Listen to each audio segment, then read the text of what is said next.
Welcome to the We're Libertarians Daily Podcast. This is the 2020 Presidential Candidate Debate Series. I am joined by Dan Taxationist Daniel Behrman, Arvin Vohra, Christopher Marks, and Benjamin Letter. Guys, how are y'all doing today? Doing good. Good to hear. Yeah. All right. Pretty good. Great. All right, welcome. This is part of a series of 10 debates with every candidate for president, Republican, Democrat, Libertarian, formally invited to participate and provide their ideas on a variety of issues. We're going to be discussing science, energy, and education today. You'll have 2 minutes to answer these questions. At the end of your allotted time, I'll just simply say time, and you must quickly wrap up your thought. You can also finish and yield the remainder of your time. I will ask the question and call on you in a random order to answer. While I am a libertarian, I've designed these questions to be challenging and have modeled both the questions and the format after the major presidential debates, not the friendly formats that you may be used to. My audience is tasked with evaluating the quality of your responses. I will be judging you based on how prepared you are for the challenges that I propose, how well you understand the questions that I set before you, and how well you manage your time, and how compelling your answers are to all Americans, not just libertarians. At the end, we'll give you 3 minutes to issue a closing statement, and for today, since we only have 4 of the candidates join us, we're going to do a little bit of open forum after the questions, just for a little bit of time so we can shoot the breeze back and forth on this subject. Candidates, here we go. Climate change, according to most studies, is beginning to have a meaningful impact on the planet's population and is getting worse. Our biggest polluters are often restrained by government regulations. What is your plan to alleviate this problem? And we will start with Arvin. Hody, I'm going to have to disagree with part of that question because it is simply false that our biggest polluters are constrained by the government, because our biggest polluters at this time, it is the government, is the military, is the biggest polluter on Earth without any question. And unlike private industry, where you get some pollution and you get something good, with the military, you're getting pollution and then something bad. We're creating enemies through that. So first, I'm going to have to disagree with that position. Second, I want to point out that it is global warming that we're talking about, not America warming. And that means we need technologies that people will voluntarily adopt. They're not technologies that we can force upon ourselves, a small fraction of the world's population, but will be entirely ignored by China and all of the other large countries in the world. The way to do that is through the free market. Take, for example, your cell phone. Your cell phone uses a low-power screen. And I'll tell you this, if you told the Chinese they couldn't use a low-power screen, they would be in rebellion. If you said you have to use a high-powered CRT screen from 20 years ago. Innovation works. And rather than giving green energy this kind of affirmative action that's going to hold it back forever, we need to let green energy thrive and compete in the marketplace as it is successfully doing right now, and allow it to take over worldwide so we can affect the world's environment, not just make an impression of trying to do something without actually doing something. Great. Benjamin, that question goes to you. I kind of disagree with part of the question there too. I kind of think that a lot of this climate change talk is really just a scam. A solar farm has never put a coal plant out of business, never replaced a coal plant. Solar and wind is great technology, but it has yet to do that. It has yet to replace a nuclear plant or a hydroelectric dam or a coal plant or anything like that. It to this date, I think, is like 1% or less of the world's electricity is coming from this. And it's rather deceptive because we often hear about the positives, but we never hear about any negatives. It's like they're held to two different standards. In reality, from what I hear, nuclear energy is actually the safest, which comes as a surprise to me because we hear about incidents like Fukushima, but do you really hear about that many climate-related deaths at all? I mean, are we hearing on the news or anywhere, is there a crisis of climate-related deaths? All right, welcome to the No, but Do you really hear about that about climate-related deaths? Inducing fear, as in like all the world's going to end in 12 years. On the news or anywhere, more of your money. Crisis, so we can climate-related deaths subsidize our friends that are in the green energy business. That's what I think the scam is. I think we need to deregulate the energy market. I think that states and communities should be free to make their decisions without the overlooming federal government interfering. And I yield. Okay, great. Let's move over to Chris Marks. Hi, Christopher Marks for 2020. I am of the indigenous Miami Nation. The treaties establishes a fiduciary duty for the United States to protect the object in exchange, the lands that are held in trust by the United States. Therefore, this is a federal issue, and yes, climate change is a real issue. That's why part of my overall campaign agenda is that of the U.S. Reforming our U.S. petrodollar into a new renewable resource electricity backed type of currency underneath Article 1, Section 8. We can change the nation for the better, and we can do this through the same thing that legislation has done through so many things. Legislation has established a social conditioning to actually cause things like the feminist movement to establish those kinds of entitlements, has created the social welfare program that Arvin so frequently speaks about. We can, through legislation, conform our nation to become more eco-friendly, and that is what I plan on doing through the March 2020 administration. I yield my time. Great. Let's wrap it up with Daniel Taxationist Behrman. So, if you remember the story of Chicken Little, we're literally being told that the sky is falling. There's hysteria around this whole climate change. Yes, the climate is changing. It's been doing that for thousands of years. We've been told it's an emergency and we're all going to die since probably before the 60s. We were told this, around 2000. We were told in the 90s and the 80s. We're always being told this. Now, pollution is a real problem, and we should be working on cleaning that up however we can. But of course, taxation is theft. So whenever a government crony comes along and says, hey, we want to create a new tax that's going to solve some problem, that's a lie. They want more money. They're probably going to subsidize more of the problem and create more of the problem. So as far as pollution goes, we can stop a lot of pollution by enforcing property rights. If someone's polluting your land, if there's an oil spill, put the liability on the company that's creating the pollution and make them clean it up. There's also something else that, there was an idea when the United States was formed that it would be used to promote the development of science. Now, of course, how do you have a government program that develops science without taxes? It's something that really doesn't need a whole lot of tax money. There are programs that the government's been involved in where they work with schools and they work with students and say, hey, develop something new. There's science fairs, there's world fairs.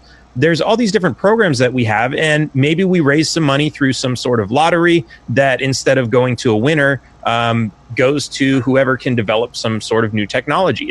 We have some tournament prize thing. And this can be, maybe it doesn't necessarily need to be operated entirely by the government, but it can be promoted by the government. And it doesn't require tax money to do it. We can raise all the money voluntarily. And this encourages people to find new technology to solve a lot of these problems. And I've seen so many, there was a kid who built this drone thing that swims around the ocean and collects up plastic. There's so much innovation out there to solve a lot of these problems. And if we actually started looking at those, then we'd actually start fixing these problems instead of saying we need a new tax. Okay, let's move on to the next question.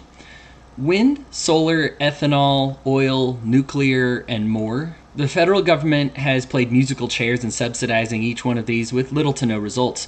The public worries, though, that the economy will abandon long-term choices in exchange for short-term solutions for energy. What is your plan for energy, and how will you sell it to Congress and to the American people? We will start with Benjamin Letter. My plan for energy is simple, to deregulate.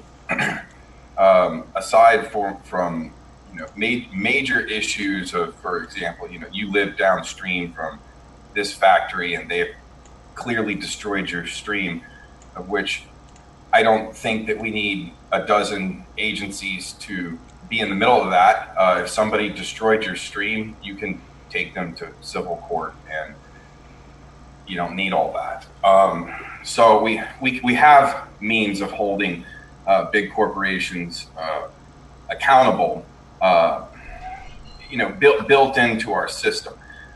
We can deregulate. We can allow communities to figure out their energy needs themselves. What works in Arizona, might not work in New Hampshire, and vice versa. And states and communities need the flexibility that they need to meet their energy needs. Great. Let's move on to Arvin Vohra. Let's talk about what makes energy innovate. I don't agree with Dan. I don't think that you need to have a special separate system to lead to the innovations that will yield more energy or yield more energy efficiency. I don't think we need a lottery system, because the free market already rewards those. If you come up with a new low power, low energy usage system, you come with a new way to create energy, you're going to get rewarded by the free market. What we do need government for is for people who are too lazy to innovate. A classic example of this is what we see right now happening in the oil industry. The reason that oil companies are not investing in biodiesel research as much as they would be is because we have the military sitting in every country that has any kind of oil and guaranteeing them access to that oil. And what that is doing, it is removing the natural pressure to innovate. There's always a natural pressure, always a financial incentive to innovate, and that's currently being artificially removed by the government. So my plan for energy is to just get the government out of it. If somebody makes a more efficient solar cell, they don't need a prize. They're going to make millions of dollars because they just made a more efficient solar cell. If somebody finds a more efficient way to do nuclear energy or a safer way, they don't need a prize. They're going to get that because you make a lot of money in the free market when you have something that improves something as fundamental as energy. This isn't something where the government needs to do anything. It just needs to stop protecting its cronies from the natural pressure to innovate. It needs to stop protecting its cronies from the startups and the innovators and the entrepreneurs. So how am I going to make sure that we have better energy or make sure that we have enough energy? I'm going to get the government out of it, make sure that the government is not there propping up incompetent companies and letting those companies compete with the innovative upstarts in the free market. Fantastic. Let's move that along to Dan. Sure. So I guess I'll respond to Arvin's criticism of that idea. You're right to a point that government doesn't need to do anything. The reality is we have a lot of politicians who want to do something. And I think that a system like this would, in a way, pacify these politicians by giving them something that they can say, okay, we participated in this, but it's also NAP compliant. It's not creating a new tax. It's not forcing anybody to comply with anything. Now, of course, this might as well be a nonprofit program that has nothing to do with government, but it's got something to do with the politicians and they want some credit on it. Fine. I think there is some sensibility in doing something like that. But of course, like you said, the free market also creates these other solutions. So maybe the free market would compete with this. But we also have the idea that kids and students who are in these programs, they're not so concerned about money. Sometimes they just see, oh, there's a big problem in the world and I want to solve it. I know when I was a kid, I had less interest in money and more interested in just solving the world's problems. So I think that's also something to take into consideration. All right, let's wrap it up with Christopher Marks. Well, many of times I've actually spoken in regard to the renewable resource energy U.S. dollar system that I would like to change our nation away from this Federal Reserve dependency. And this is what we can do. We can actually create this. We can create it. And just as Dan had just expressed, our government is built up of attorneys and businessmen, and they want something to occupy themselves with. And conforming to the non-aggression principle, we can give them a job. If you want to make money, then make money generating renewable resource electricity and pay for the government with that money. This will allow them to keep themselves busy and distracted, so that allow the American people to live free from the tyranny that is our state government, stealing our property, our wages, violating our Fourth Amendment rights through taxation. I yield my time. Great. Let's move on. Many of our greatest scientific achievements in the last century have been heavily subsidized. Even now, taxpayer-funded initiatives are the bulk of the source of income for scientific laboratories and research projects. What is your plan to make sure America continues to advance under your administration? Let's go ahead and pick up where we left off. Chris, let's start with you. Well, I don't think that we necessarily need to create any subsidies or incentivizations to actually create ingenuity. There are plenty of ingenuity, innovation out there in the science technology market right now. One of the things that I'm the most heated about is 3D printing technology. You can 3D print foods. You can 3D print houses cheaper than you actually building a house. You can 3D print a great many of things, and even our friends that are Second Amendment lovers and supporters have been 3D printing guns. We need 3D printing technology to be in the front, and as we've seen in the 3D printing community, that having that community working together unhindered by governmental interference has allowed those innovations to swell and prosper into so many diverse things. We can expect that same thing to come about from energy. We just need to allow them to continue doing their scientific achievements. I yield my time. What do you think? Dan, let's go over to you. So I think it's an interesting question. Subsidies are an incentive. So like we've kind of all agreed on that incentives are what create the innovation. It's an incentive that's created through taxation, through theft. So you get rid of that incentive and other incentives will appear. There are already other incentives. There used to be a lot of private organizations that would pay for colleges, for students to go to college because they were smart. They seem to have high scores.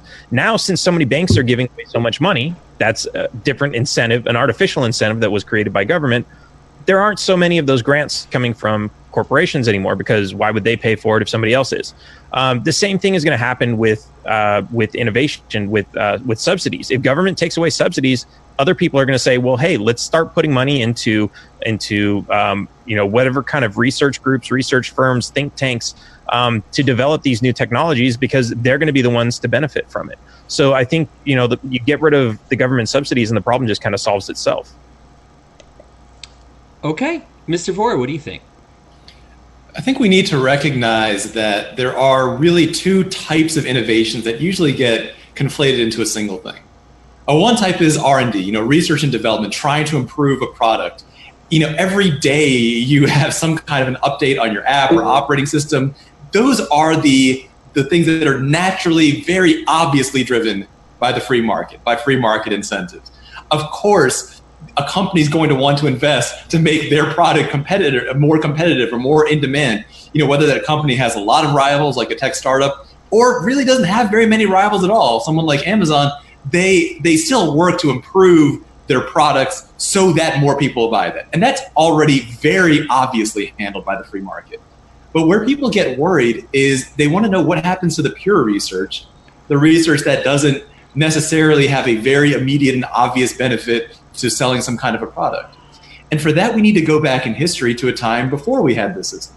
Before we had this system, where great researchers today need to beg from bureaucrats for grant money so they can do their research. What did we have before? I think one of the finest examples is the example of the Medici. The Medici were a deeply flawed and selfish family, the subject of the book The Prince. I mean, these weren't great people in the way that we understand great people, but yet whether for vanity or curiosity or whatever, they managed to finance people like Galileo, Michelangelo. They made that research happen. And that research often went directly against authority. I mean, we know that both Galileo and Michelangelo had some difficulties with the authorities at the time. They were able to fund pure research, pure art, just for its own sake. Was it driven by their vanity? Maybe, but that's what the free market does. It takes problematic incentives and spins them into beautiful research. On the other hand, the forced market takes good motivations, like people in the military, and has them do something negative. Let's have the free market give us not just R&D, but those pure scientific innovations as well. All right, Benjamin, you got the closing words on this one. Well, I've never heard of a libertarian that was pro-subsidy. Maybe they're out there, it's a big party. And I have no intention of being the first. I think we get rid of the subsidies and the problem solves itself, just like Behrman said. I think Arvin illustrated this same point a couple of weeks ago about how, look at today's social media market. We have people on YouTube who are getting money from Patreon supporters for talking about video games. So you can't convince me that the private industries, the corporations, Wall Street, isn't interested in funding investment that could lead to return on investment. This is just a scam. This is one of those kind of government make work, government saying, hey, look, we serve a purpose. They do a lousy job of serving this purpose. So much so that it could be eliminated, and I think that we would immediately see free market solutions. I think we'd see half a dozen websites pop up that specialized in funding all these various different niches of science and development. It's pretty simple. I can't see why people would think that subsidies really improving things just because. It's a false claim to fame. It's like the government saying, hey, if we send this guy's going somewhere. Here's some research or some technology that's going somewhere. If we send them a few bucks, we can claim credit for it. And that's all that they've done is just piggyback on the innovation of Americans for the last 100 years. And I yield. Great. Next question. Careful with this one, candidates.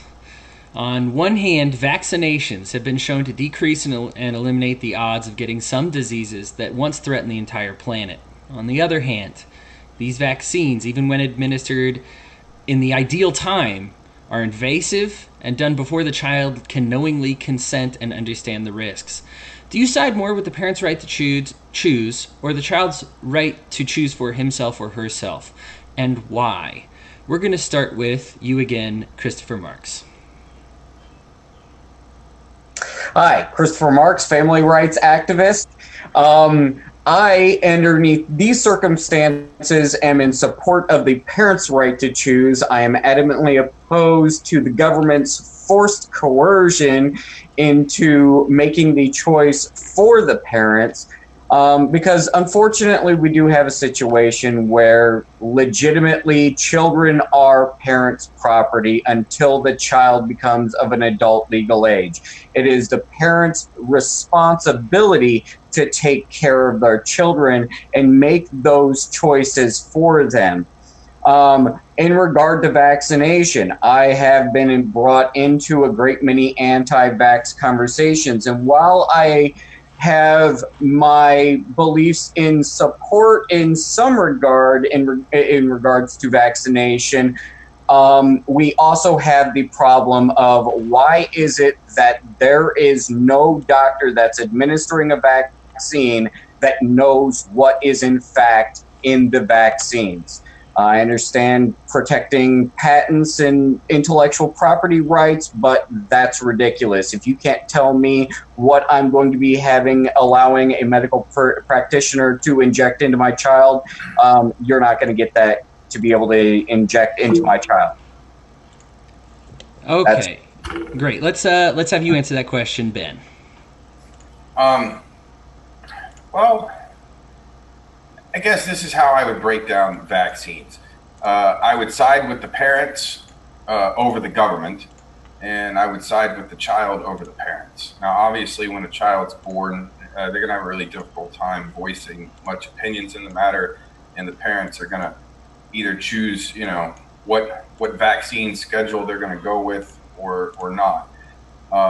And then, once a child reaches whatever age where that child is protesting or attempting to refuse the vaccines, I think the child should have the right to personally refuse if capable of voicing that opinion.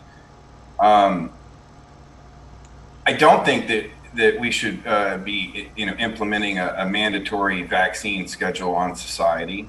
That's one of those things that you better be real sure of yourself when you do that, because there's no going back. And then, are we really free at that point? I mean, isn't that what a rancher does to the their herd of cattle? Just come in there and vaccinate them all up. Nobody gets a say. You don't have an opinion. The science is settled, and you're just here and going to deal with it. I don't think that that's the country that we want to live into. I think it sets a dangerous precedent. What else are they going to be injecting into us on a mandatory basis in the future? I'm against mandatory vaccines.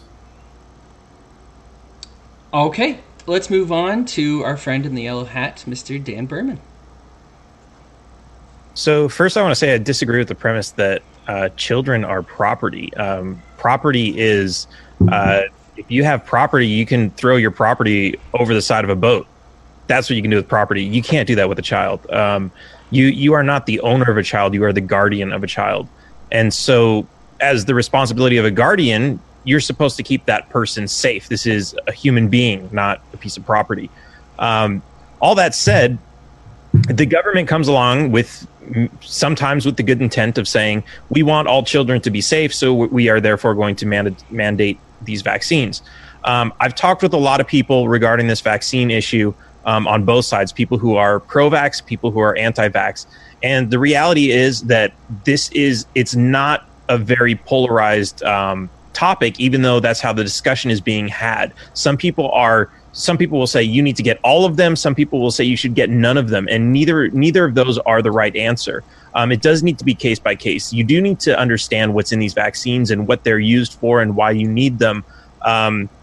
Because you can't just say like, oh, well, this is going to cure some disease from the rest of the world if we can give this vaccine to everybody. Vaccines sometimes don't last. You can give a vaccine to a child and 5-10 years later, they're not even immune to that disease anymore. There are a lot of complications with this. And not all vaccines are created equal. Some vaccines do have toxins in them. Others do not. Some are safer than others. There's no risk for even getting the disease. So why would you even bother with even if it's a tiny, tiny, tiny risk with the vaccine, why would you even bother with that if there's no risk of you ever actually contracting this disease? Or if it's a disease that's easily treatable if you do contract it. So these are all things that need to be taken into consideration, and it's not black and white. And this is as if right now the government is actually preventing us from getting the right information on this because of the lobbyists and the way they're protecting these organizations.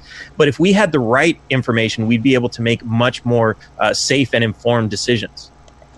2 minutes on the button. Arvin, you get a chance to finish on this one. Either vaccines work or they don't. If they do work, then what business is it of yours if I choose not to take one? If they don't work, then why would I want to take one in the first place? Listen, I have taken many vaccines. I've taken vaccines as a child. I've taken vaccines as an adult voluntarily. I've taken vaccines that are recommended for everyone. I've even taken vaccines that are not recommended and refuse to take other vaccines that are recommended. And that's my choice as an adult.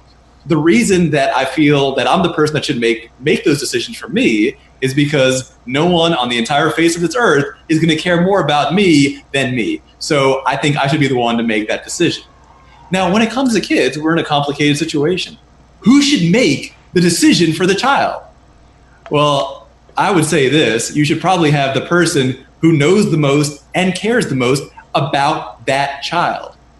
And by and large, that's going to be, in almost every situation, that child's parents. Not to say that there's not exceptions, not to say that the whole world is always one way, but by and large, a child's parents will care more for that child's well-being than anyone else.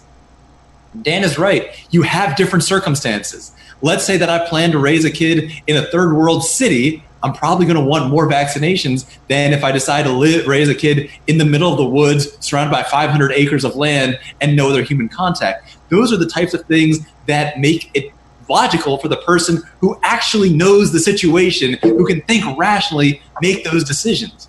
I agree. A child's not a property. It's not your property. It's somebody that you're taking care of. And because of just basic human and honestly most of the animal kingdom instinct, you're going to want to protect that child. And so I don't think that having the state make that decision is at all right. I think it should always be the parent. Listen, there is no medicine on earth without any side effects, and you need to weigh those things, and the parent, not the government, should make that decision. All right at 2 minutes again. Candidates, I'm sorry about the death threats that you're going to get for talking about vaccines, but let's move on. There's a difficult balance between a company's right to protect its recipes and a consumer's right to know what's going into his or her bodies. Things like GMOs, gluten, and sugar substitutes are off and on required by law to disclose. How does your presidency aim to help protect the consumer and the businesses that feed them both at the same time? This time we were going to start with Dan Behrman. So I think, people get the information that they want to know. We have this idea that because government creates a law that says they have to put something on a label, that otherwise it wouldn't be on the label. But the reality is people want to know what's on this, and that creates the need for the label. The politicians might be the first ones to it, but if you consider that foods at one point had absolutely no labels with no information on them, who came up with the idea to put those labels on there? Was it the politicians? Was it the food companies? Or was it the people who demanded to know that information? The people would have put pressure on politicians or food companies to put that information there. Now, if you want that information on a label, you can refuse to buy products from anybody. You can have third-party organizations who can certify food as organic. Right now, food that's certified as organic is not necessarily organic. Food that's certified as range-free chicken is not necessarily range-free because it's certified to government standards. But now if you have a third-party organization and that organization is trusted more than government, as most organizations are, then you have a more realistic way to trust that label is what it means. If one company is found to say, "Oh, we're certifying this as non-GMO," because that's what people want, and they're found, oh, they're just taking money to put that sticker on there. That sticker now means nothing, and that company is going to go out of business. And now another company that has a higher standard of ethics is going to take over that business, and they're going to be the ones certifying the food, and you're going to be looking for a different logo. This is all possible. This happens already with the consumer electronics industry, where there's a UL company that certifies electronics as safe, and stores won't even sell products that aren't UL listed because they know that there's a risk involved because those products might be dangerous. You might have the same thing and this is a completely voluntary system. This is not government mandated. So if you apply the same thing to the food market, you'd probably start to see that happen with better results. All right, Mr. Vohra. I have to agree with Dan on pretty much every point there. A few things I want to add. Today, many people don't want GMOs. The Non-GMO Project is not a government organization. It's not a perfect organization, is it? So that means there's room for competing firms, competing groups to put their own system in there, or maybe just to put pressure on the Non-GMO Project to become even better. Underwriter Laboratories, it's another perfect example that Dan just brought up, which is an organization that is literally there certifying consumer electronics. And that stamp is required, as Dan pointed out, by many electronic stores because people want safe things. Now, suppose there was a company that just absolutely refused to say what was on its label. Then I would absolutely, what was in the product, and I would absolutely refuse to buy it because I know a lot of times people put junky stuff into foods. It's one of the reasons that many people, in fact, like to grow their own food. They want that level of control. The idea that if government wasn't there, people would stop caring for themselves, they would stop caring about their own well-being is absurd. The thing that people care about more than anything else in the whole world is themselves. And so we don't need to have this thing being done by the government that is literally going to be done anyway, no matter what. Not long ago, the government had something called the food pyramid. And this is what happens when you trust the government to look after you rather than a sane person. The government suggested that bread, which many of us now avoid even in small quantities, they said that you needed to have 6 to 11 servings of bread and starch a day. Of course, the industries associated with that probably gave quite a bit of lobbying money to the Department of Agriculture to make that happen. We don't need the government. We just need people to keep on being, as they have for all of human history, interested in their own well-being. We just need people to stay reasonably selfish, and we'll have the demand for that kind of knowledge of what's actually going into food. Chris Marks. GMOs, the government has dictated that GMOs and food producers who are acting through the Commerce Clause, the thing that the government has the limited privilege to regulate, doesn't have to honestly disclose. As a libertarian, I would think that informed consent and deriving informed consent would be the utmost importance to us as an entire individual, as individuals of this entire society, as a nation. I think that as the government, we should mandate that GMO, if there's a GMO product that has GMOs in it, that it has to be labeled, just as we have labeling on our food systems. Because if you believe that companies are going to honestly give you all of the information and gain informed consent from their consumers, you're delusional. I yield my time. All right, let's close it off with Benjamin Letter.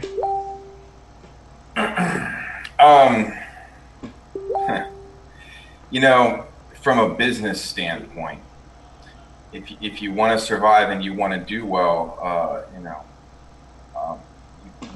your customers have to trust you, and advertising the ingredients. If you can advertise the ingredients of your product and be proud of it, that's probably a good marketing scheme. I mean, just putting the word natural on something has a way of getting people to choose that product versus the one next to it. And an industry that I came from, the pet grooming industry, is not a very regulated industry, but we would buy the absolute best shampoos, not because the government was telling us to, but because we know that our customers want the best. And if they found out that we were using some cut rate shampoo with all these horrible ingredients in it, they wouldn't be our customers anymore, and we would go out of business. And that's what happens. All government involvement does is give society this false sense of security, to where they don't think that they have to stop doing business because the government's got it all within some modicum of reasonable control or something. And the government has no idea what's going on in the hamburger shop down the street, or the food packaging factory. They're not there every day. They show up occasionally if they get a call, and it creates a false sense of security. What builds consumer confidence is having a strong relationship with your consumer, having an open kitchen, showing off your facility, showing off the quality of your ingredients. People fall in love with that. We don't need government interference. Okay. And next question. People have looked to the president, and the president directly advises NASA to venture into the stars. Does your administration have any plan for space travel? What is your vision for space exploration during your term? Let's start with Chris Marks. I love sci-fi, and I have been a fan of astronomy and science since I was a small child. I see space exploration as being something that we as a nation should spend some time on but I don't think that this is something that the government should be involved with. Space Force One, really? A Master Sergeant Chief from Halo running around as Space Marines until we have proof that there's alien invaders coming here or an impending threat upon our nation from outside our atmosphere. I don't see the point in actually financing Space Force One. Well, I think that Elon Musk with SpaceX has a great thing and great ambition going on. I'd love to partner with him and find out what he's planning on doing. NASA, questionable ethical behaviors going on there. So I say let the private market actually delve into space exploration. See what the private market comes up with. But should the government be involved with that? No, it doesn't. There's no imminent threat upon the nation's sovereignty or upon our American way of life. That's fair. That's fair. Benjamin, let's head up to you. Yeah, space is one of those things that's becoming more and more a part of our lives, and a lot of our communication relies upon it. A lot of modern technology relies upon it.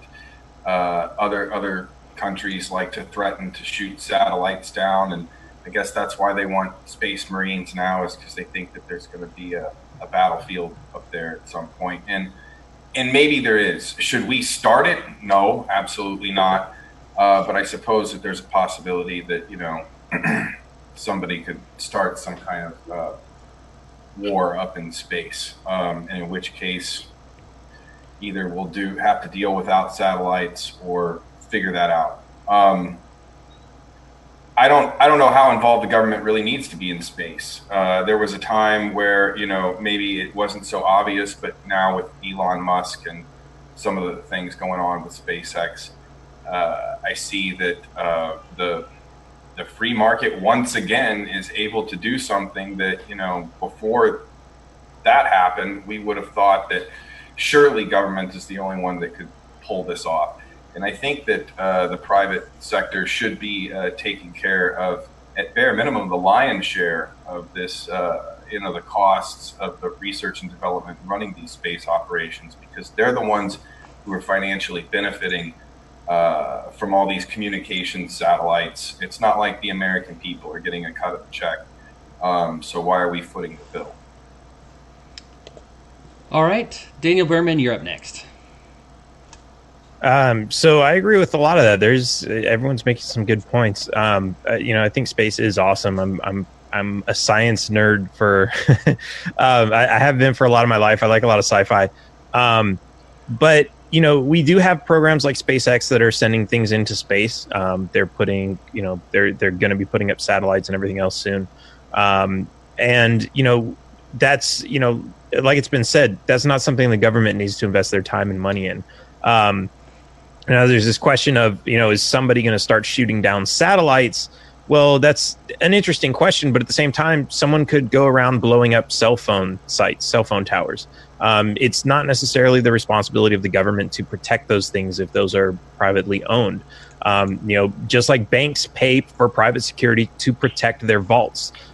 That's not something that government does, even though government does have a bit of involvement in that, but it's not necessary. If you create something and it has a value, you should be the one to protect it. And if we look at things that way, the government really doesn't need to get involved with these programs. So I think, we can continue to explore space and we can continue to develop science without having to tax and spend. Great. And of course, we'll close it off with Arvin Vohra. A few hundred years ago, the Medici sponsored Galileo to do pure scientific research about space, not in space, but about space. And what enabled them to do that is they had individuals with a massive amount of wealth and power. Now today, thanks to automation, thanks to modern technology, individuals produce more. We should be much richer than we were then. Unfortunately, the government takes most of that away and spends it on nonsense. Now, as many of you know, my plan is to end the welfare state and end the income tax. One of the effects of that is going to make the poor richer, but the other effect is going to also make the rich richer. And we're going to see people that have a lot of money. Today, people who have a lot of money are already exploring space, Elon Musk and SpaceX. But I imagine that if all of the world's billionaires were suddenly twice as rich, a few more of them might want to leave a legacy beyond simply just being rich during their lives. They might want to leave a legacy of scientific research or of space exploration. My goal is not to have the government have a single monolithic way to explore space, but individuals have many different ways, all kinds of innovations, each, not just countries competing, but I want individuals to be competing to get to Mars first or Jupiter first or wherever. When it comes to protecting private property, I do think that is largely the job of the private companies. We buy antivirus software. Banks pay for private security, as Dan pointed out. And yes, Verizon and other companies could very well protect their own satellites. They already protect it with such elaborate encryption. They could also protect it from the unlikely chance that somebody might get a space battleship and try to knock out satellites for whatever reason. Those are private sector innovations. The free market can handle that. And as people get to keep more and more of their money, more people will invest in that kind of pure space research that not just advances science, but captures the imagination. Perfect. All right, let's move on. Let's get into some education issues. Education has always been, according to Real Clear Politics, one of the highest priorities for Americans. In fact, over the last 40 years at the polls, it has never polled less than fourth most important issue. Yet, during the same last 40 years, our country has gone from first to 50th in subjects like reading, writing, math, science, and even fallen behind in simple things like literacy. How does your administration plan to help us catch up? And let's start with Christopher Marks again. Well, I've gotten to spend some time with this gentleman by the name of Arvin.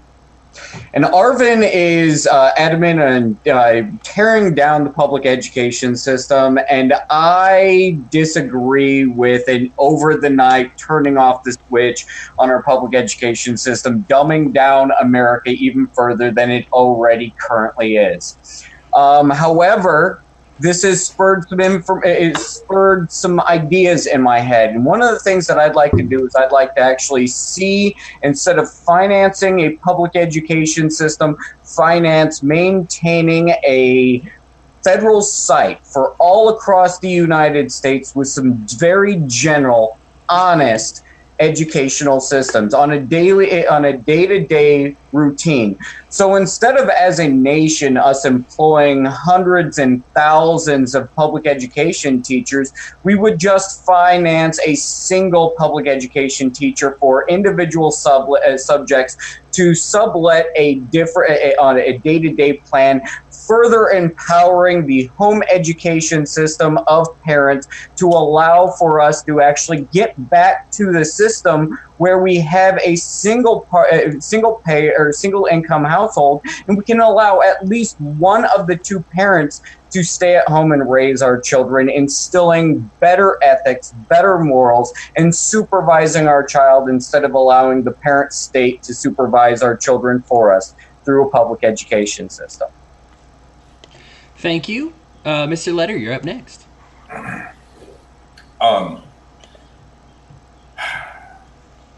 It's obvious that we've seen American academic performance decline over my lifetime, and I believe it was declining before that. Earlier we were talking about food labeling and free-range chickens, and these schools are basically the equivalent of factory farms. I don't know why you'd want to send your children to them. They're really not concerned with the educational product that they're delivering to the market. They're concerned with behavior and conformity and zero tolerance and selling,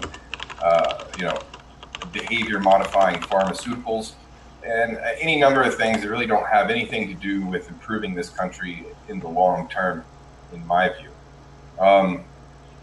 Now, the president is limited here in what they can do because Texas, for instance, in our state constitution, a public education is guaranteed. So the president of the United States just can't come into Texas and say, yeah, you guys aren't doing that anymore.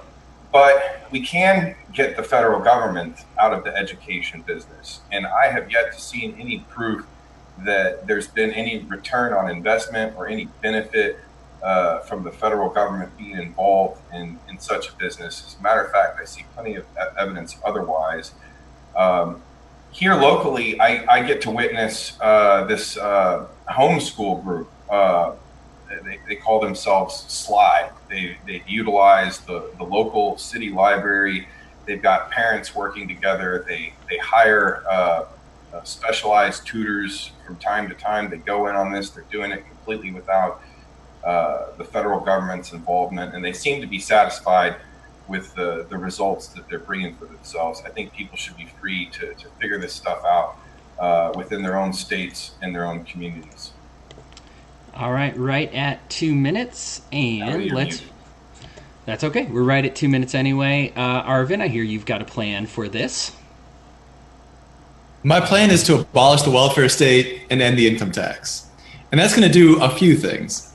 One is it's going to do, as Christopher suggested earlier, it's going to allow one parent to simply not work. If you don't have all that financial burden, you don't need to work. The Republican Party was the last party to become a successful third party because they were on the right side of just one issue, the issue of slavery.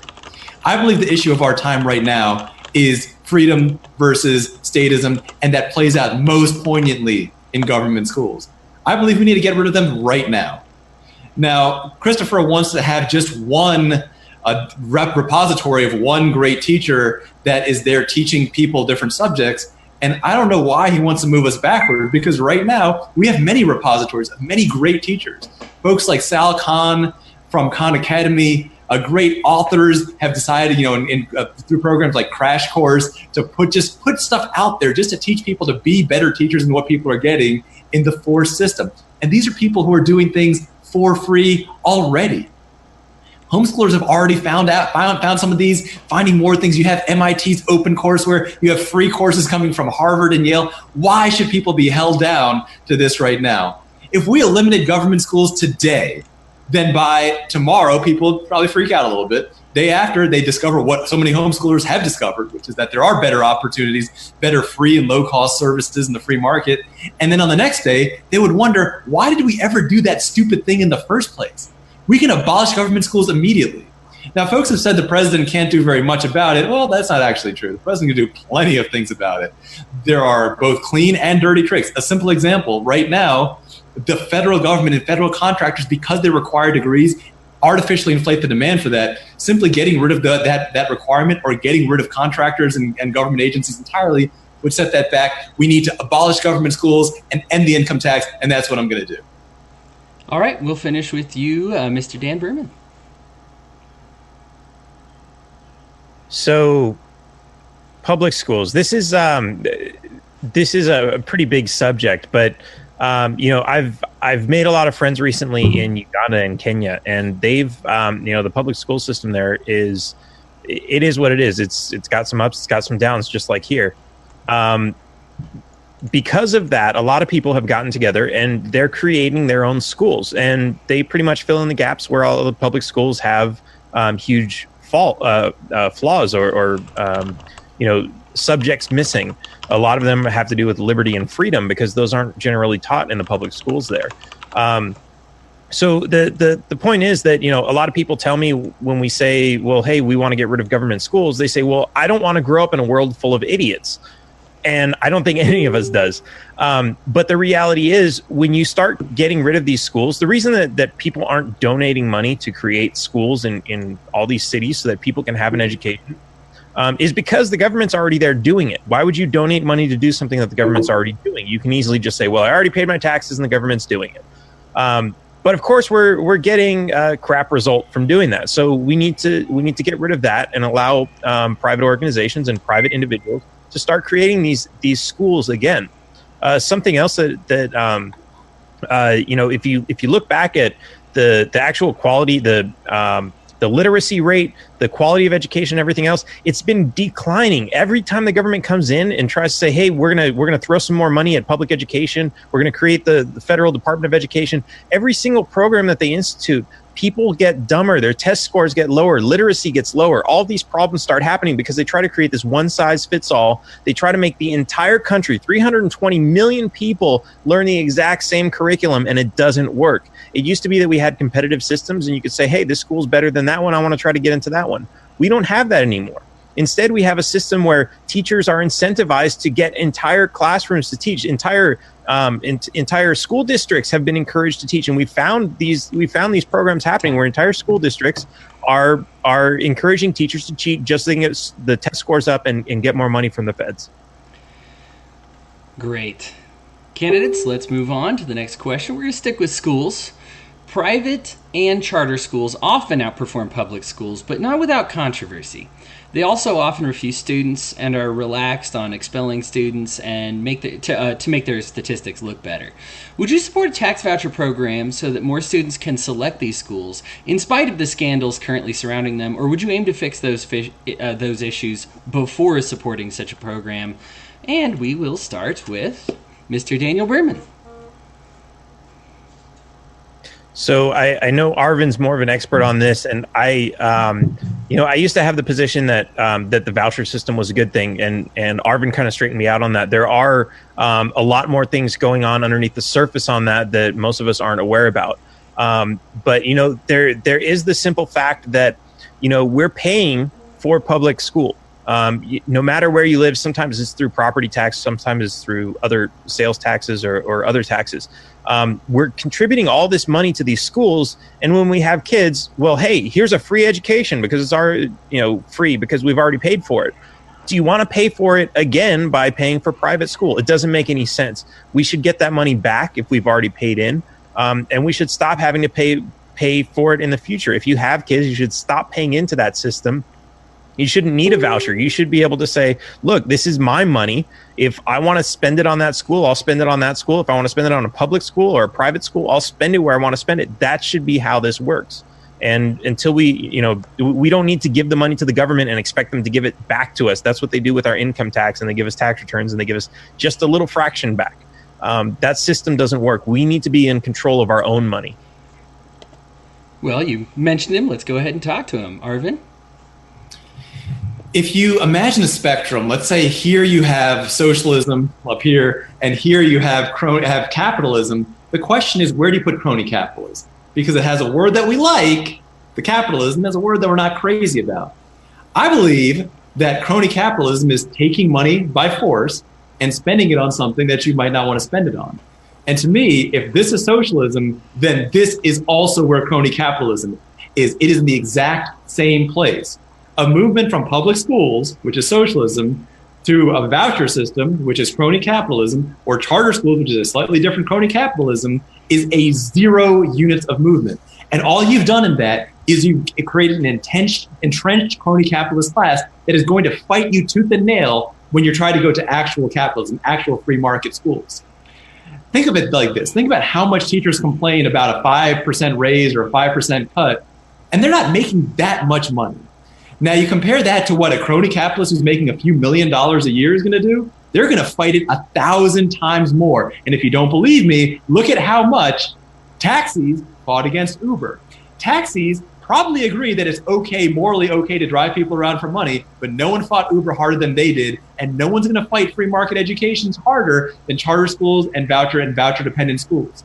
The way to do this is to do what Dan said, which is to end all forced spending. If you want to have a government-run school that you pay to go to, that if you want to go to it, you have to pay the tuition. Yeah, fine. I don't care. That doesn't make any difference. But the idea that if you're not using it, you have to pay for it anyway, that is morally wrong, and it is educationally ineffective.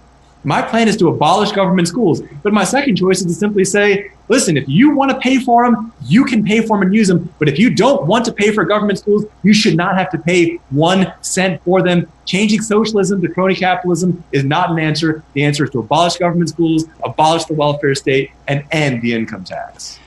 All right, Ben, what do you think? Ben, are you there? Yeah, muted myself. Oh, you're good. Go ahead. Charter schools, I think Arvin just hit the nail on the head. It's kind of a crony capitalism solution. What we need is to get the government out of it, and we also need to get our money out of it. I think Dan was kind of dancing around the issue there, and I think we, we've said, some of us have said a few times that we'd like to see some type of tax credit. If you're not utilizing the government schools, then you should get some type of tax credit. If you're taking your kid to a private school, for instance, or some type of homeschool co-op, you're now kind of being double taxed. You're paying for the private education, you're paying for the program that you're in, and you're paying for it out of your taxes, whether you like it or not. The libertarians often say, and Dan, taxationist that firm, sticks on this line about how we're being taxed at the barrel of a gun. I think the libertarians are right about this, and I think the government needs to prove that we're wrong by giving us the ability to get our money out of corrupt systems like this, and the ability to move that money into more free market solutions, which always provide better results. Okay, great. And that means we only have Mr. Christopher Marks. Go ahead and finish us off, buddy. Yeah, I'd like to bring everybody's attention to the college system. Because of federal involvement creating the Fannie Mae, Sallie Mae kind of federal college education program, it drove up the cost of going to college. Now, because of that, we have a lot of people that don't go to college. The public education system displaced your engineering, your manufacturing kind of courses, home ec, your shop class, stuff like that, and said, we'll just go ahead and wait for you to go to pay for college, and you'll get those kind of skill sets there. But then you've got these exclusive colleges like Harvard, Yale, stuff along those lines. Those are for those big money spenders, those people that have a lot of money to dump into an education system. This is a metaphor for what happens in this idealistic situation where we shut down the public education system. If you shut down the public education system, there are going to be people all across this nation that go without a basic education. We don't want that. That is not the way to actually get companies to come into this nation and employ our people, because they'd be illiterate and incompetent. We need to maintain at least the basic standard. Now, I'm not talking about, hey, we're going to hire Bob, and Bob's going to teach economics, Bob's going to teach history, Bob's going to teach mathematics, Bob's going to teach spelling and English. No. What I'm saying is that as a nation, we can make this more efficient. And I'm not even saying that we have to employ Bob, Sue, and so on and so forth to actually create this website. We can seek out some of our nation's most intelligent people, because as somebody that kind of touts themselves as an educator myself in my own field, I think that we can volunteer to do this and maintain our nation's intelligence. Thank you. Great. We have two more questions then, candidates. We've got some great feedback from the audience, and we'll turn it into an open forum here. One idea that has grown popularity in America is a plan to have free college. Inner city students and impoverished families would greatly benefit from this, even if it is at the expense of wealthier families. With the disparity in educational standards rapidly growing between the rich and the poor, how would you plan to attack this college problem? And we're going to start with Benjamin Letter.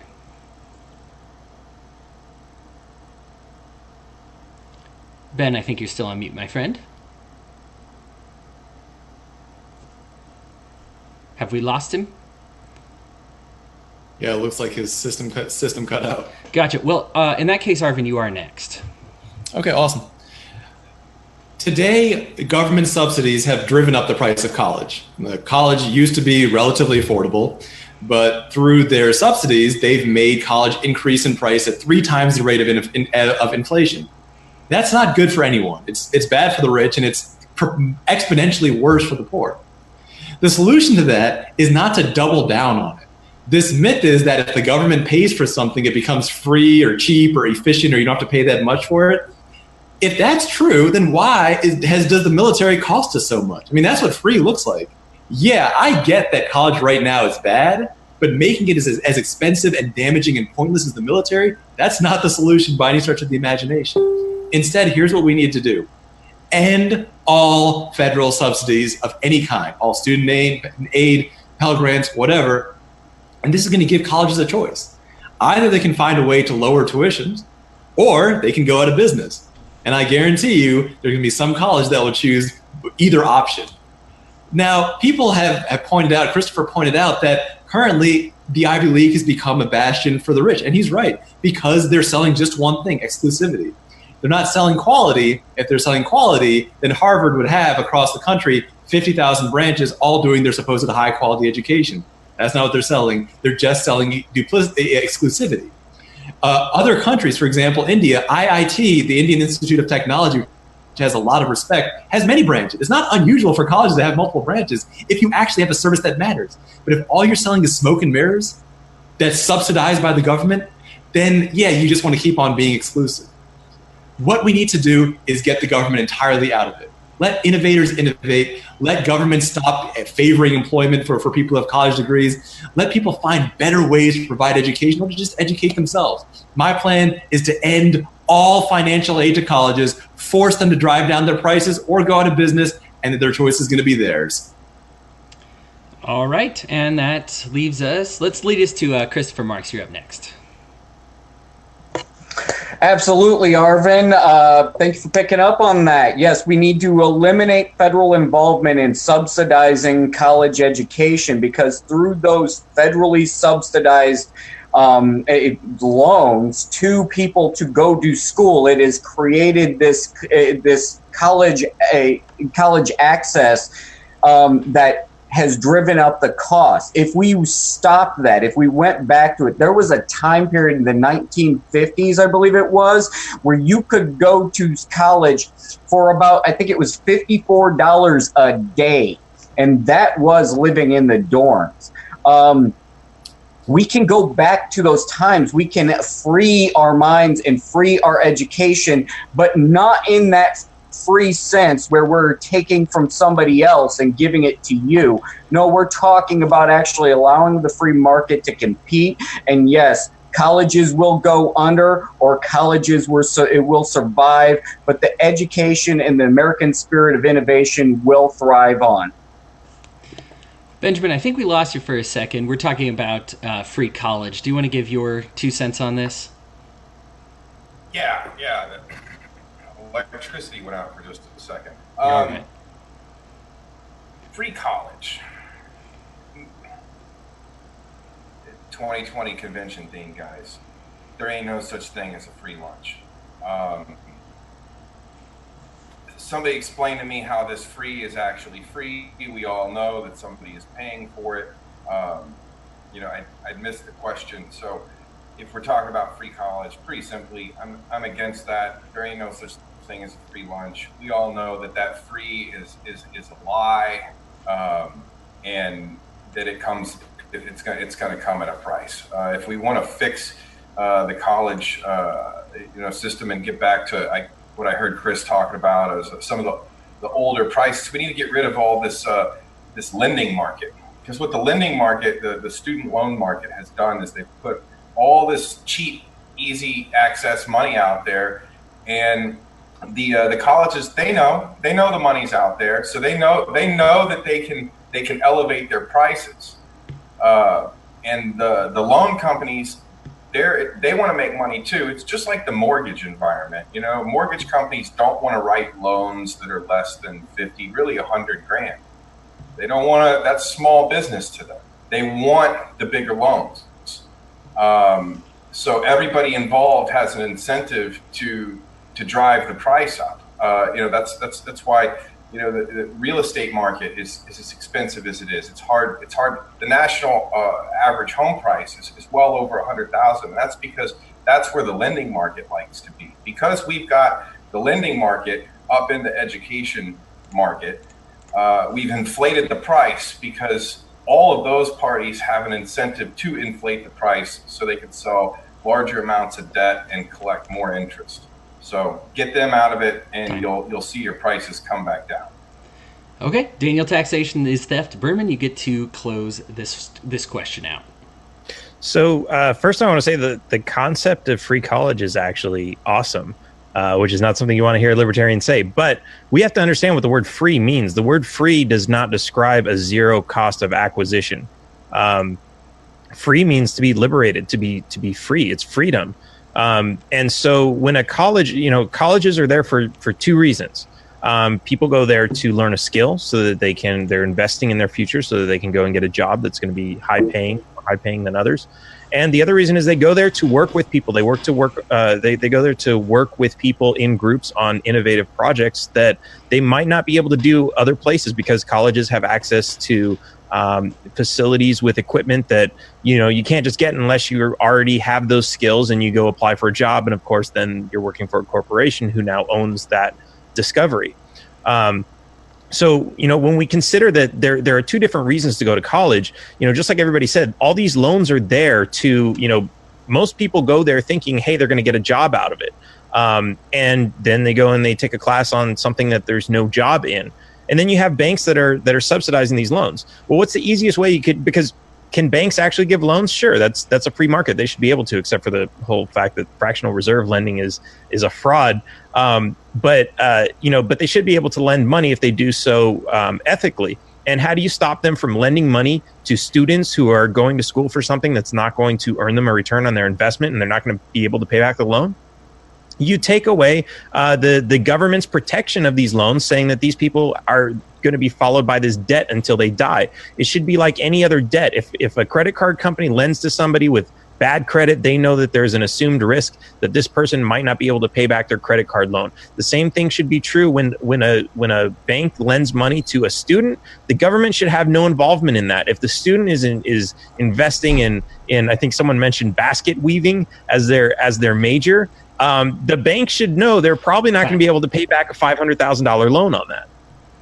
Student loans are often federally dispersed and regulated. You as the president will be able to control this debt, which in many occupational standards is the most substantial debt people will ever incur. What is your plan with student loans that already exist, and what will you do with future loans? Well, I think that what I'd first start doing is, number one, this would actually require Senate approval because it is a financial matter. We would need to, I'd say that we need to get rid of the interest rate as well as displacing the third-party administrators over those debt collections. I think that as an individual that has a school loan, I'm tired of trying to track down who actually has my school loan, and when I start making payments to one party, having to track it down to another one. Need to get rid of the interest rate. We need to allow it to where the individuals that actually have received these loans pay it off dollar for dollar, no interest, back to the federal government, so that we can actually see the government become fiscally solvent in that regard. We need to also see the federal government get out of financing school loans altogether. That is what drove up the cost of the college education system. So once we get rid of these problems, I think that we'll have the situation under control again. And then, you won't be going to school to go for basket weaving because, you won't be able to actually pay off your student loan or actually finance your livelihood weaving baskets for a living. Great. And let's move on to Daniel Behrman. Yeah, so I think the government needs to completely get out of that business. That's what banks are for. We don't see government competing in the electronics industry. We don't see government competing in pretty much any other industry. Prisons and police and courts, those sort of things. The government does not need to be giving out loans to people. This is, and it doesn't need to be insuring bank loans. These are the reasons that the prices on college are so high to begin with. If we get rid of these programs, the prices are going to start falling. And just as everybody pointed out, you'll be able to work a summer job and pay for college. There are community colleges that are already a lot less expensive than some of the big universities, and you don't need loans to get into them. This is just how things work. And the bigger colleges, they want the smartest people there. That's how they get their prestige, by saying, hey, we have the smartest people, we come up with the biggest innovations, all that stuff. They're looking at your SAT scores, they're looking at, whatever criteria they have to admit the smartest students in. And if the smartest student says, hey, I have no money, they don't care. They want that student in there. But if the smartest student says, well, I have no money, but the bank just offered to give me $500,000, well, why don't you go to the bank and get that $500,000 and we'll let you in? That's how it works. So, if we get the government and we get the banks out of this industry, the prices are going to fall. Colleges are going to be great. And another interesting point is we don't really need college anymore because so much of this information is available online. So, it's very specialized. Not everybody needs what the actual college provides. It's not a place that you go to incur debt and walk away with the diploma that's going to give you a high-paying job. That's not what college is. That's never what it was supposed to be. That was a sales pitch to increase the sales of all these lending programs just to make a profit. All right, Arvin Vohra, your turn. The first thing to do is to stop the bleeding. And the way to do that is to end all federal subsidies to college. If I'm president, I'm going to end every single federal subsidy, ranging from Pell Grants to federally backed loans. And Dan's right. Banks should be the ones making those decisions. If you want to get a loan from a bank for a small business, you have to show the bank that your small business is in some way likely to actually pay off. The same thing should be true for any kind of education, not just college education. It could be trade school education. It could be experimental education, whatever. If you want to be able to get a loan for it, then you should be able to show the bank, and the bank should voluntarily agree to fund that. The way to make college price go down is to make that happen, because quite frankly, banks are not going to fund $200,000-$300,000 for a degree in which either there are not very many jobs, or just as commonly there are simply no jobs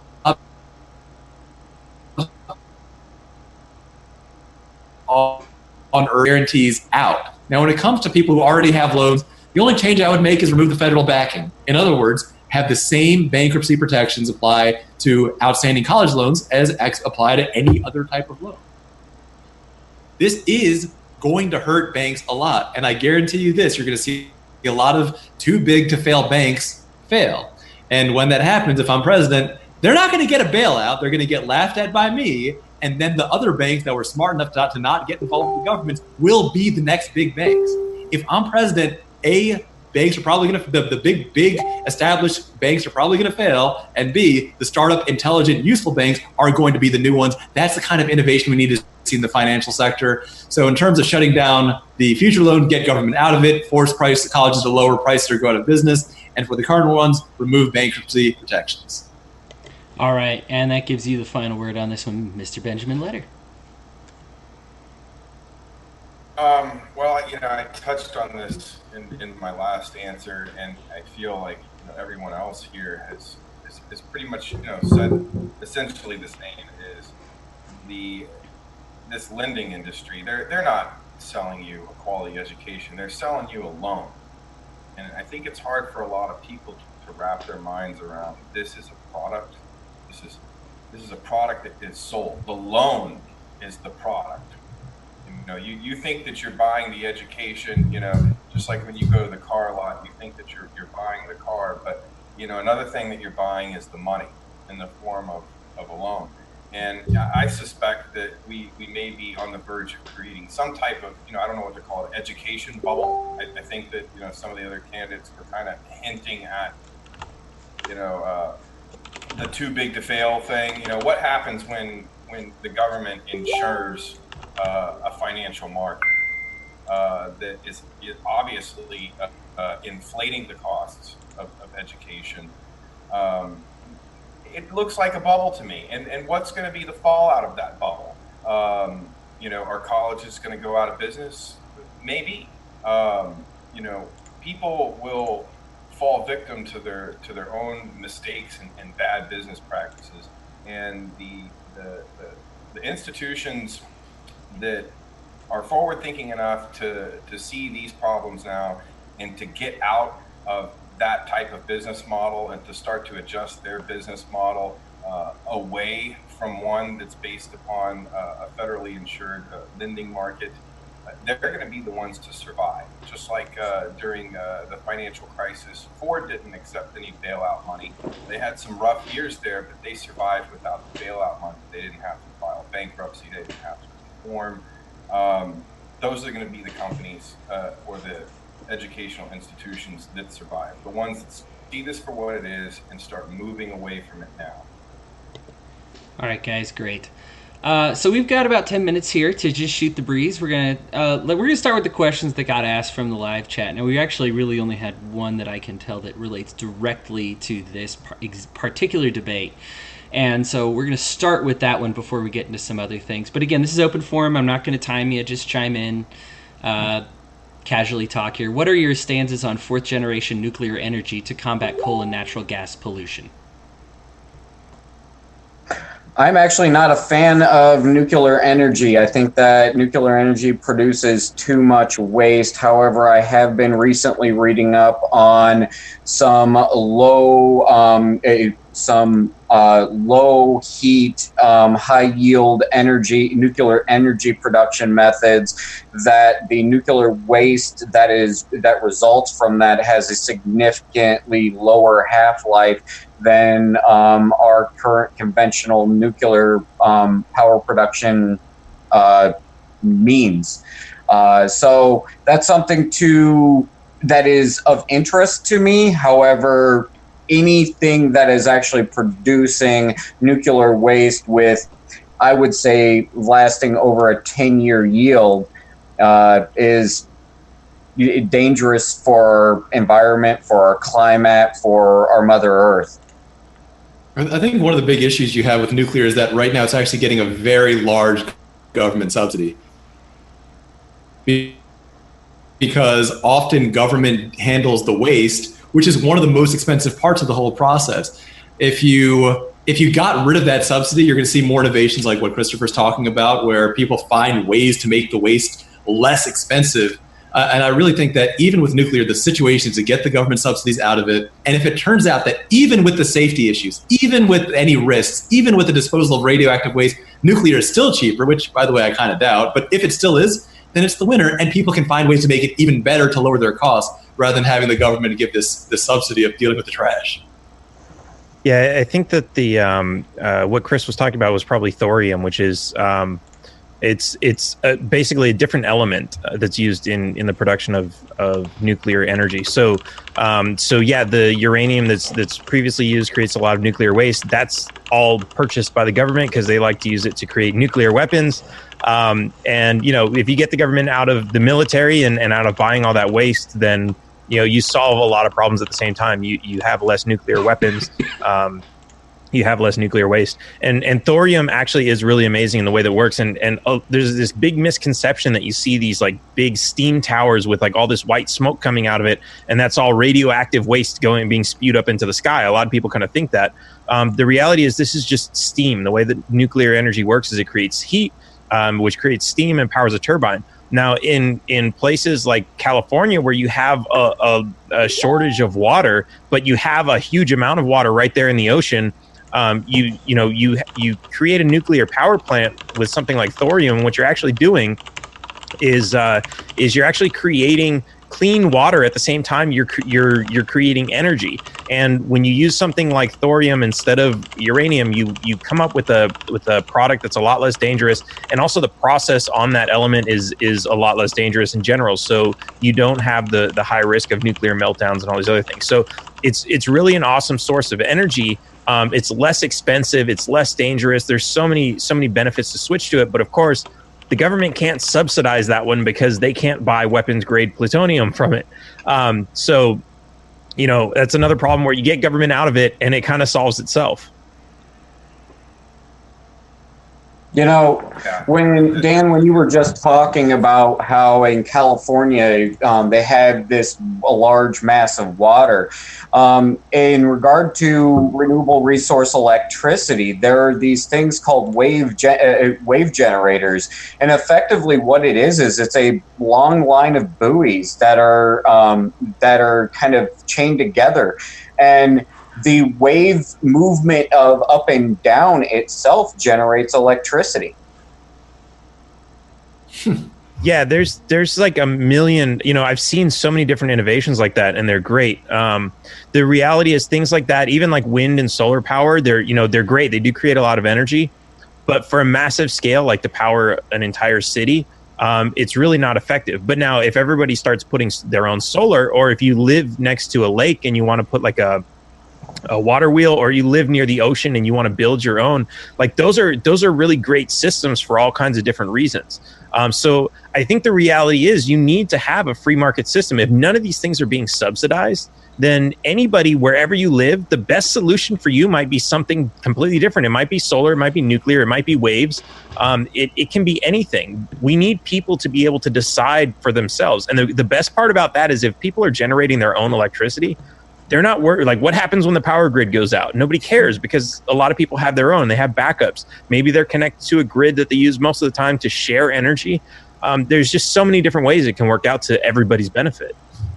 Dan, you've inspired me with the fact that you're living in Mexico a lot of the time, and so I've been looking at different places in different countries to not have to deal with U.S. regulations and all that. And it is interesting. You see what you're saying, which is that so many places will advertise that we're using this type of solar or this type of wind. So even though it's not hooked up to a reliable US-based electrical grid, they have this other thing that's even more reliable. And I think it's fascinating stuff out there. Great. So let's keep shooting the breeze here. We still got a few minutes. So my buddy Nick Irwin over at the Enemy of the State podcast. I know all of you guys probably know him and either love him or hate him. He always manages to rub you, and sometimes it's the right way or the wrong way. But Nick is my buddy, and he asks questions, so we're going to address at least some of them here. Do you see the Libertarian Party? This is separate from the subject, but do you see the Libertarian Party for electing politicians or a platform for getting the message of anarchy out there? And I'm going to combine that with this question: is freedom granted by politicians perpetuating the myth of authority that freedom has to be granted by politicians and isn't something you inherently have? However, whoever wants to tackle that one. I wouldn't mind taking a stab at it. I mean, as an ANCAP myself, that's a question. It's a question that I've wrestled with. Like, so first, does freedom come from politicians? No, but it can certainly be taken away from them. One of the reasons that at least that I chose to run for office rather than refuse to run for office on account that the whole system is corrupt is I viewed the political system as the enemy, and I viewed my campaign as essentially a hostile invasion. As a martial artist, I believe in using the enemy's force against them. You're not going to be bigger and stronger than everybody you face. And sometimes if you can find a way to use the enemy's force against the enemy, that's great. And that's what we can do here. I mean, we can, get out ideas of Bitcoin, jury nullification, abolishing government schools, homeschooling, because of the circus that this election is going to be, or that it already is.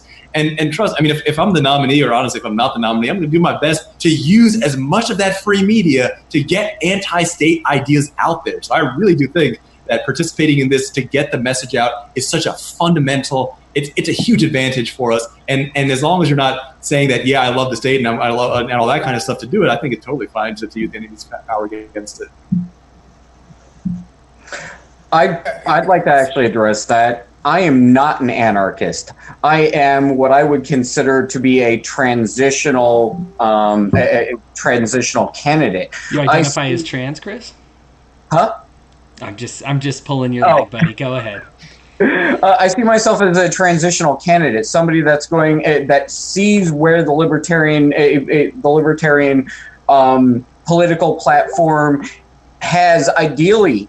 It sees what we should be as a nation, and I also see the corruption, the degradation of American traditional values through our current two-party system. And I would like to transition the misinformed Republicans and Democrats into libertarianism to restore this republic to a true traditional Republican value, one where you are of self-governing, where one of self-governing principles, where you have individual rights and individual freedoms, rather than this democracy that we allegedly live in. When we see it, when we come together as a party and understand that Democrats pushing up on state authority and the overall state demand for your tax dollars, stealing from you through taxation.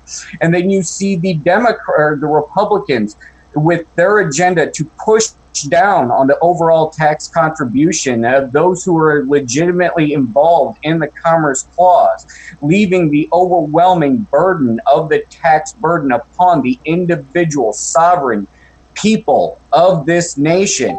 It rips from the traditional Republican values, and it degrades our individual rights and our individual freedoms. And I want that transition to occur, but can we do that overnight? I don't believe so. Yeah, I agree that not happy. I can. there's something to be said about a transition. We do want to get rid of, at the very least, all of the NAP type violations of government. But I always say the government should be so small that you don't even know that it exists. But at the same time, people have the right to freely associate. So something, let's say you snap your fingers and completely get rid of government. A lot of people are still going to come along and say, well, since government's not here, we should create this new organization, and people are going to create things. And I've lived in places where, you have a new organization that's like, let's say a bunch of houses together, and there's no HOA, but there are these people that are, maybe it's within the same building. And these people are like, they have to create an HOA. That's part of the agreement from the original purchase, but there are no rules. And this is literally anarchy. And I've been through this, and I've seen the things that people come up with. And sometimes it's as much as like when your dog shits on the lawn, you have to pick up after it. And some people are like, well, that doesn't bother me if there's shit all over the lawn, so I shouldn't have to clean up after my dog. The non-aggression principle says, as long as you're not harming another person, then you're free to do whatever you want. Well, you're not really harming another person by leaving that there on the lawn, but everybody kind of wants it cleaned up. It hurts the property value and all these other things. So you come into like an understanding of like, okay, well, if anarchy, as a lot of people say, it doesn't mean a system without rules. It means a system without rulers. Okay, that's fine. But what happens when you come up with some rules and most people agree with them, and then one person says, okay, but I don't agree with that rule and I don't want to live according to that? How do you enforce that now? Or do you just say, okay, all the rules are out the window? So it's an interesting philosophical exercise to have. But the reality is, when we look at what government does, governments living 1,000 miles, centralized 1,000 miles away from where you are, should not be able to dictate whether or not you could do drugs, whether or not, you can paint your house a certain color or something else. Everything should be as local as possible, because those are the people that you're interacting with the most. Ben, I do want to give you a chance at this question. Yeah, go ahead, buddy. It's all right. You're good? Okay. Is it my turn? Well, it's open forum, so I just figured since everybody else went, if you want. I know. Okay. It was my idea to do it open forum. I'm having a good time listening to everybody. So I gave Nick this nickname, non-voting Nick. That's what he's known as now. And he seems to believe that his strategy of not voting affects change better than our strategy of running for an office that we're going to have a hard time winning in the general election. It's going to be tough. I'm not going to say we don't have a chance, but it's really uphill. So, somebody was trying to throw some, accusations my way the other day. And I said, you must think I'm pretty electable if you think I'm doing this for power. I mean, come on. I don't think any of us up here are doing this because we have aspirations of power. If we'd be doing something else. It's not necessarily our job. Like Chris, he's not an anarchist, as he just made it clear. It's not necessarily all of our job to pick up every pet issue of every fringe group of the Libertarian Party. And I know that the anarchist wing really likes to project that and demand that the LP is anarchy. And it's not we're not the anarchist party. We have anarchists in our party. We're compatible with anarchists, but we're not the anarchist party. So Chris doesn't have to carry an anarchist message if he doesn't want to, and he shouldn't be expected to, because there's other members of the party that, you know, kind of lean his way. And if he's representing, you know, ideas that they appreciate, then why not have him up here? Why is it a problem if he says something that could be construed as a little status from time to time? Our job is to come up with ideas and to inspire you guys to come up with ideas and to act upon them. And if we can work together here to come up with ideas, act upon them, and inspire others to do this, to essentially do the same, I think that we all accomplished a good portion of what we came here to do. Yeah, let's... Can I say one last thing? Go ahead. In regard to this, one of my favorite messages that I constantly see coming out of the Libertarian Party is, we run for office to take over the government to leave you alone. That's what I think, what I personally, in my heart, feel the Libertarian Party's message is, and the Libertarian Party's agenda is. Yeah. All right. I will I'll let the commenters hash that all out. But let's go back to science, energy, and education. Candidates, I gave you the chance to prepare some statements, and so let's go with those. And we will start with Mr. Daniel Behrman. So I don't like prepared statements. We'll wing it for 3 minutes, Dan. Yeah. So I'll just say, you know, on energy, energy is awesome. If it weren't for energy, we wouldn't be having this conversation right here through the miracle of the internet, which I think over the last hour, I learned that my internet down here in Mexico is more stable than all of you guys up in the U.S. That's hurtful. That is hurtful. Sorry, guys. Just dropping facts. It's, you know, energy is...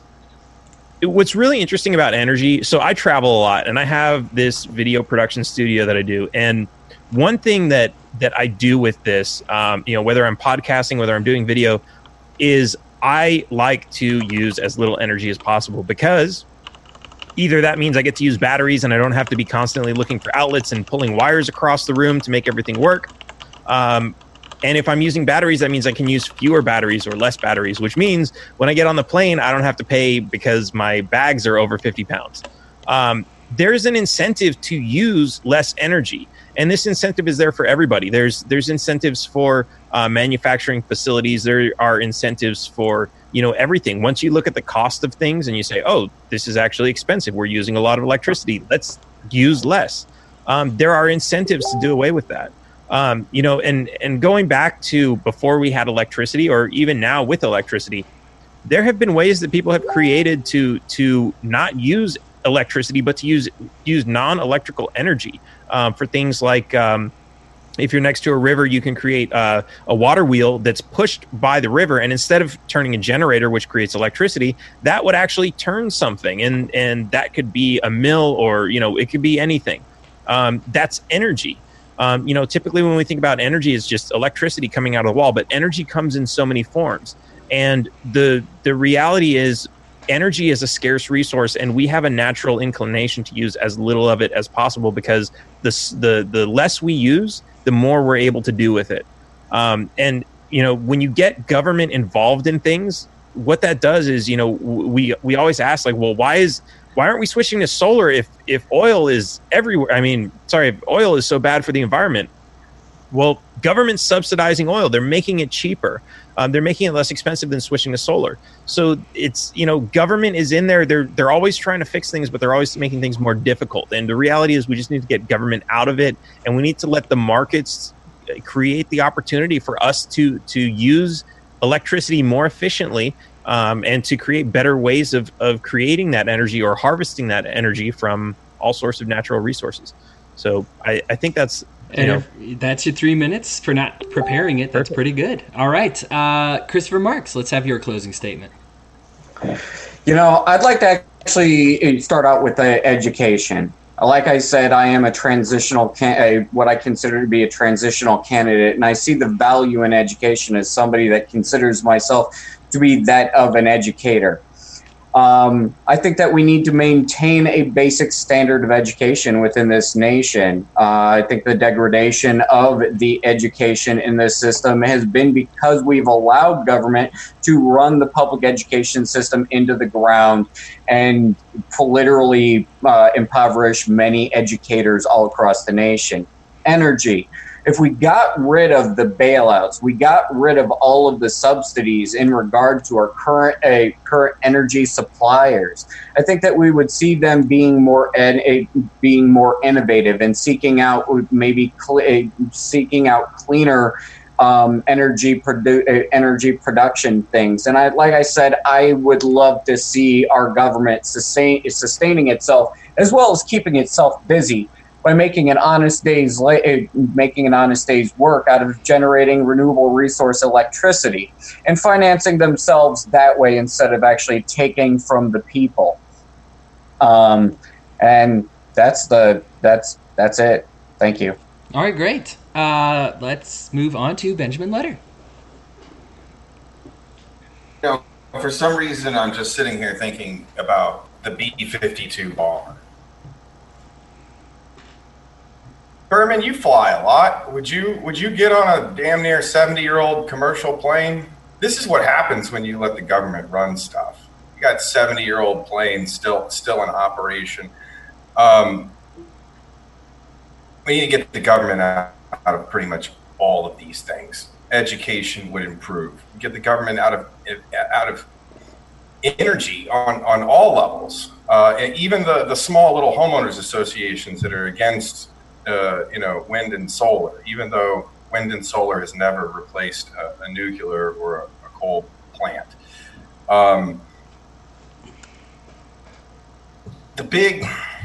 My big solution, which may not be the most genius thing ever said, is just to get the government out of it, because they've proven to be incompetent, and in areas where we see the private sector where they have no choice but to be competent or fail, they choose to be competent, whereas government, they don't have that same pressure, so they have the luxury of being incompetent. I guess these are our closing remarks. So benletter.com if you want to find out more. Another thing that I wanted to mention is some people, there's been a lot of talk about the primaries, the actual primaries, and for $2,500 a pop, guys, we can all run against each other in the Oklahoma primaries. There's some other primaries as well, but the folks out of Oklahoma were the ones that were really adamant about wanting to see us do this. So I mentioned this to Behrman. I don't know about the rest of you guys, but we need to raise $2,500 a piece to run against each other in the primaries in Oklahoma. There's a few other states as well. I've started a special fundraiser on my website specifically for this. I recommend you guys do the same. I'd like to run against you guys in the primary. Who accepts the challenge? I don't know. Get with me after the debate, guys. All right, and that leaves our closing statement. That'll be Arvin Vohra. One of the most incredible experiences of my life has been the opportunity to attend homeschooling and private education conventions. And here's what you see. You see a free marketplace, not just in an abstract form, but in a real, visible form. You see parents who get to choose between so many different providers of educational math games, educational curricula. Instead of having to be stuck with one curriculum, they can choose from a variety of different things. For teachers and educators, it's even more exciting because they get to be the ones who make those games, who work on that kind of education. Now, I happen to be one of the people who has this incredible privilege of being able to work in the free market of education. It's amazing. It's constantly innovative. Every day we're trying out new things. It's so exciting. And here's the thing. I know that if all the millions of people dedicated to education in the world, not just the millions and millions of homeschoolers, not just the millions and millions of private schools, but the millions and millions of teachers who want to teach, they're not there. But the fact is, they could be adding to all this kind of innovation. They could be trying out new great ideas instead of being forced to try out somebody else's stupid idea, things like Common Core. That would be great, not just for parents, but it would be great for educators. It would create a sector, an economic boom on par with the tech sector. The only thing I believe that's even close to as important as education is technology, and look at where the free market has gotten us there. We have free things. We have competition for free things. We have different websites saying, no, we'll search the entire internet for you for free. Imagine if we had that level of competition in education. Now, online, we already have it. We already have Khan Academy competing with Coursera, competing with edX, competing with MIT's OpenCourseWare. You already have that online, but we could have that in person.